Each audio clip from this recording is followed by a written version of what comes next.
Hello and welcome back to Microbial Concepts. So today we are going to discuss another topic from MSc Microbiology practical series, that is isolation of cyanobacteria. Okay, so this video is going to be a little bit lengthy because I am going to discuss some examples, then description of some cyanobacteria with diagrams and viva questions.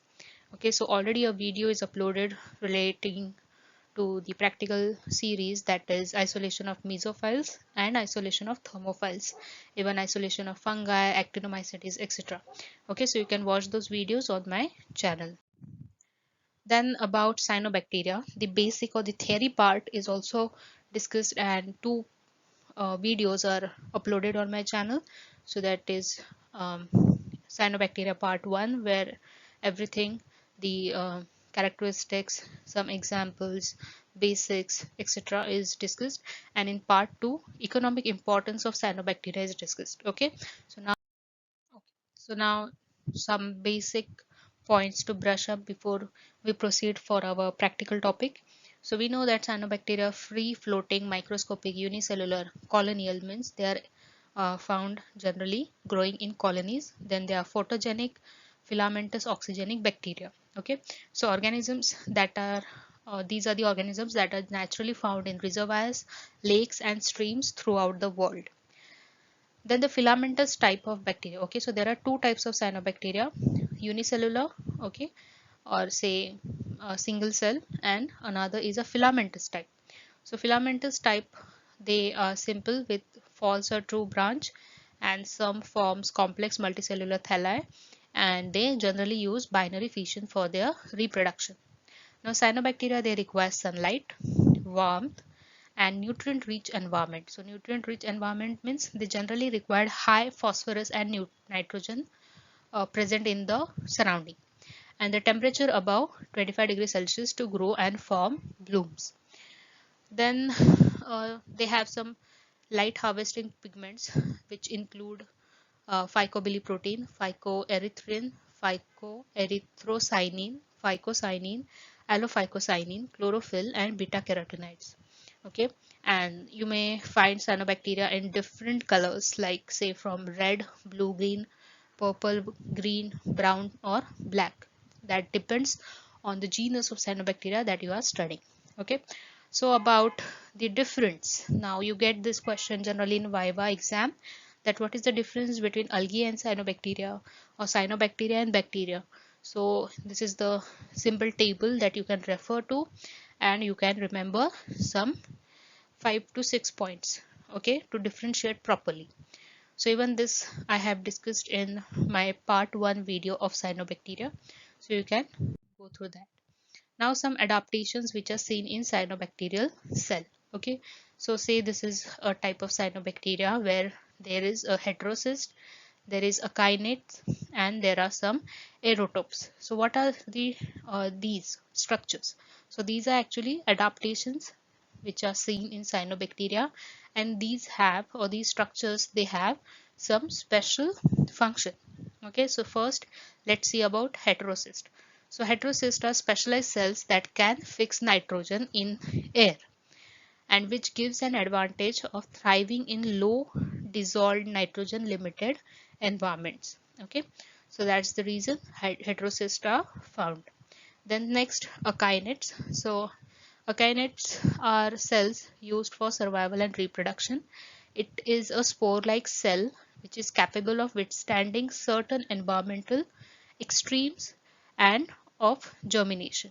Okay,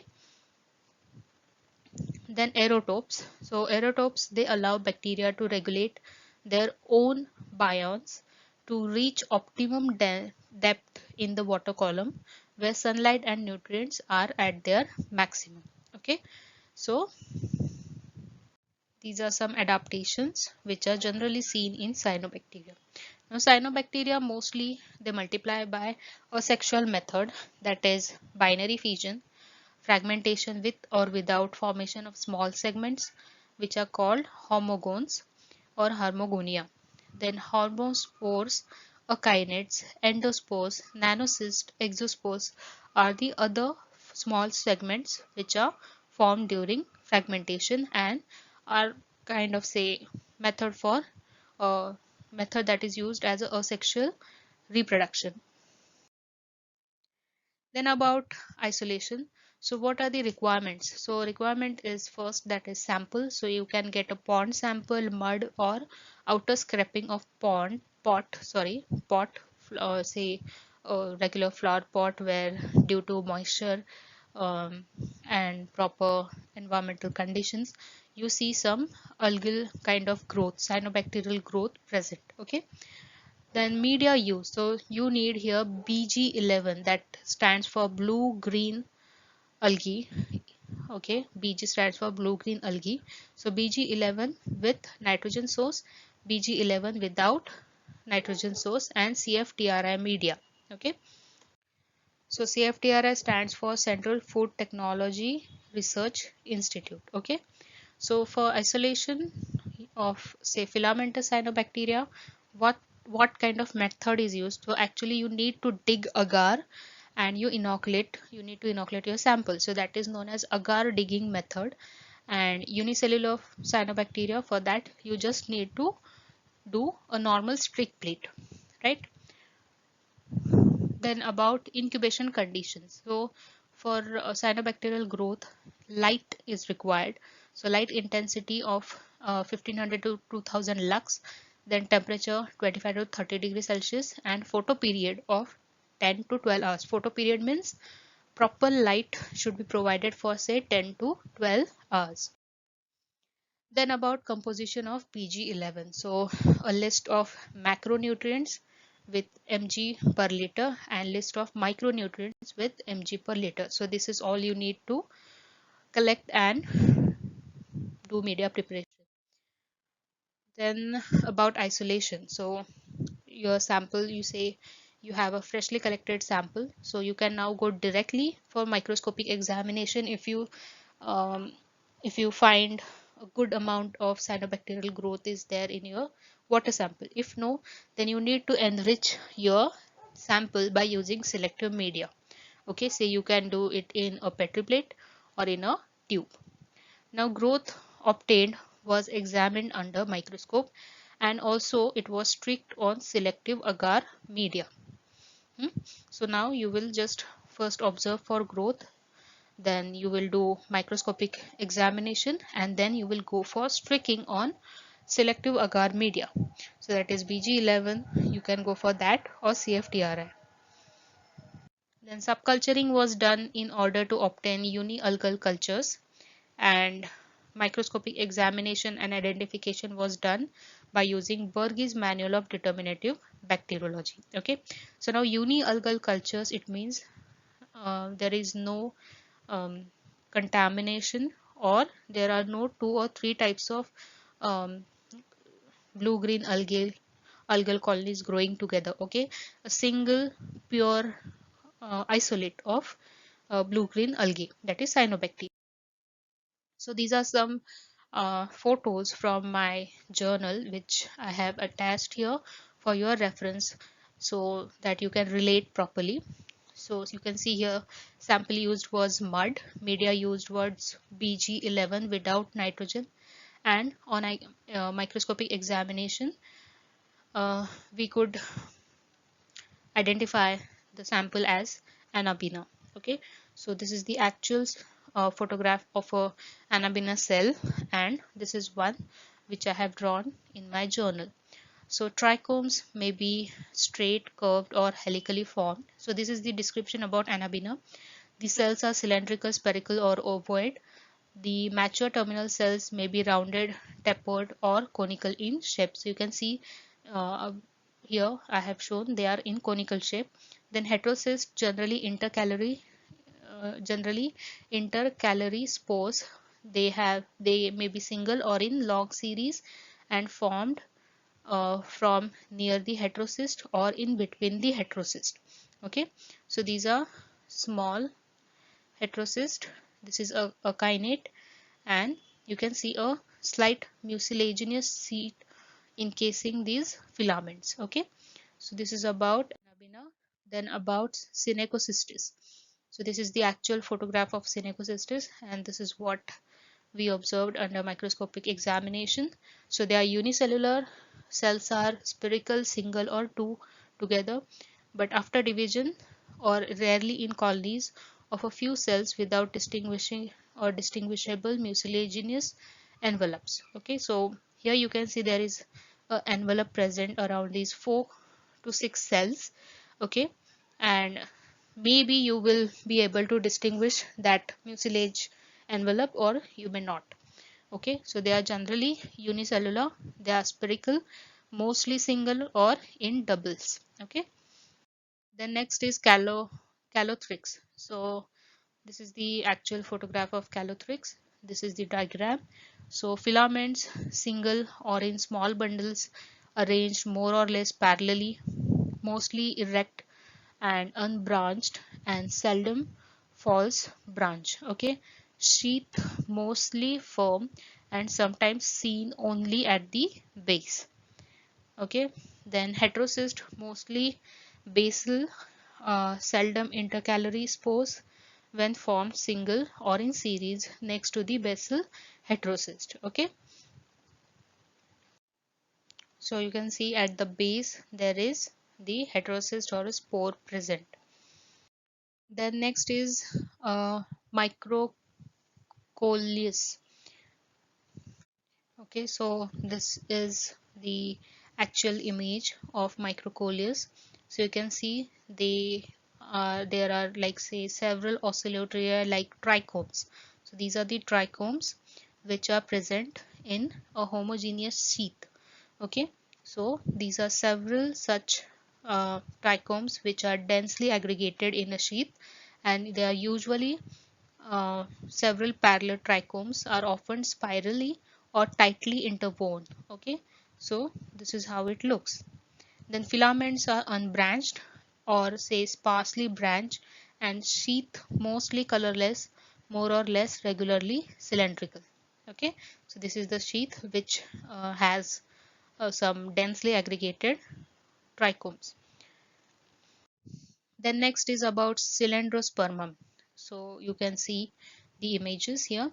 Then trichome uniformly broad, short, without sheath and mostly very delicate cells which are cylindrical and constricted at the cross walls. Heterocyst terminally, you can see the heterocyst is present here at both ends or at one end only, and sometimes intercalary.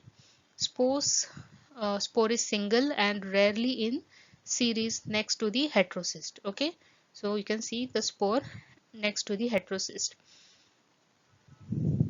which is much bigger than that of a vegetative cell. So these are the vegetative cells, and you can see the spore is much bigger than that of vegetative cell. The next is about Gleocapsa. So it looks similar to the one which we saw before, Synechocystis. Okay, but there is some difference.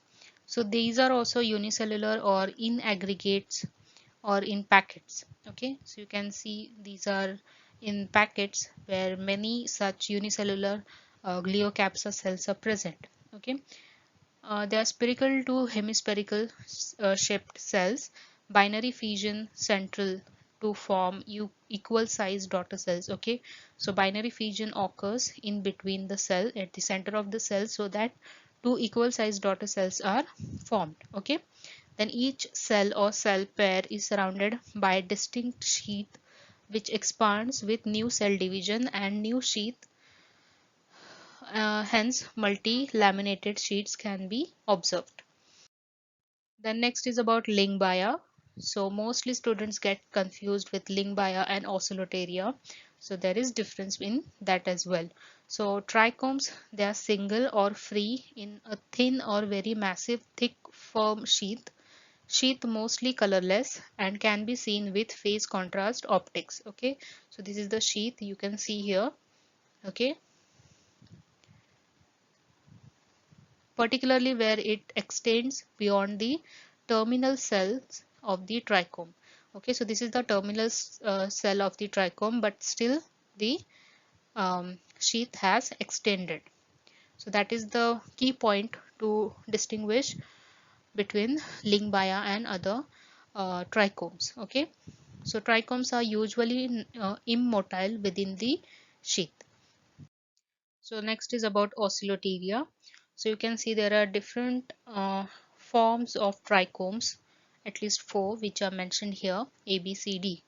So the trichome can be single or forming of flat or spongy or free swimming thallus, and the sheath is absent. So this is the key point for Oscilloteria. In case of Lyngbya, the sheath is present. In case of Oscilloteria, there is no sheath. The trichome is usually motile and rotates consistently either in left or right-handed manner. With respect to the direction of movement, end of the trichome distinctly it is marked and pointed. It is marked. It can be pointed, bent like a sickle, or coiled more or less like a screw. Okay, so homogones formed by the division of the trichome. So this is the um, way of Oscilloteria to multiply.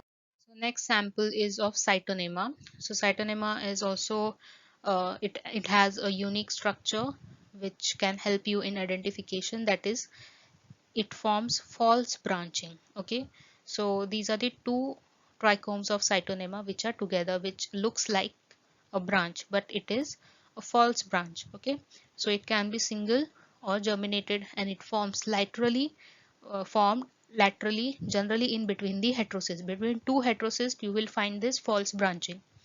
Trichomes single in each sheath, and straight hormogones, they are terminally or solitarily present. Okay, then next is about nostoc. Nostoc is also very easy to identify. It is characterized by a confluent gel which holds the mass of trichomes together. Okay, often in a form of massive thallus, which may be spherical, uh, ovoid, or of a less discernible shape. Heterocyst intercalary, and in young condition the terminal spores spherical or oblong and form centrifugally in series in between the heterocyst. Okay, then about uh, Merismopedia. Okay, so this has a unique structure. Again, you can see cells are present in a plane which forms a mat-like structure.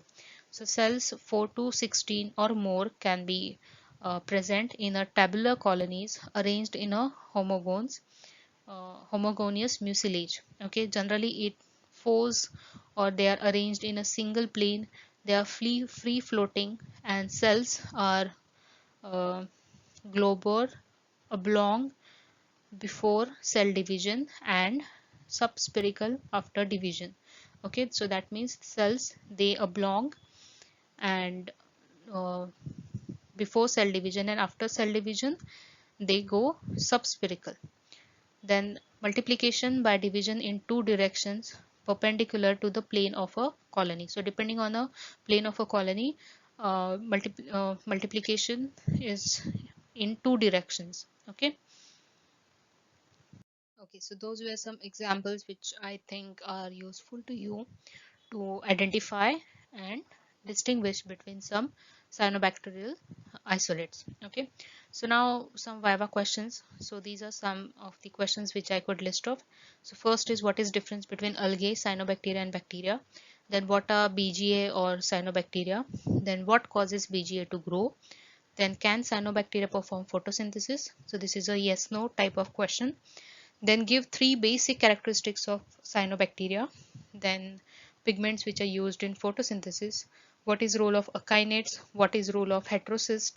Then what are the types of sexual reproduction which are seen in cyanobacteria? Then what are the three main types of cyanobacterial toxins? Okay, so uh, this is the point which I have discussed in, I guess, part 1. So you can refer to that particular video and you can get to know more about it. Then give 3 to 4 economic importances of cyanobacteria. For this, you can refer to cyanobacteria part 2 video, which is specially for economic importances of cyanobacteria. Okay, so I hope this video is helpful to you all. and I thank you for watching. Do like my videos, do share my videos, and do subscribe to my channel, and do recommend my channel to your friends as well. Thank you.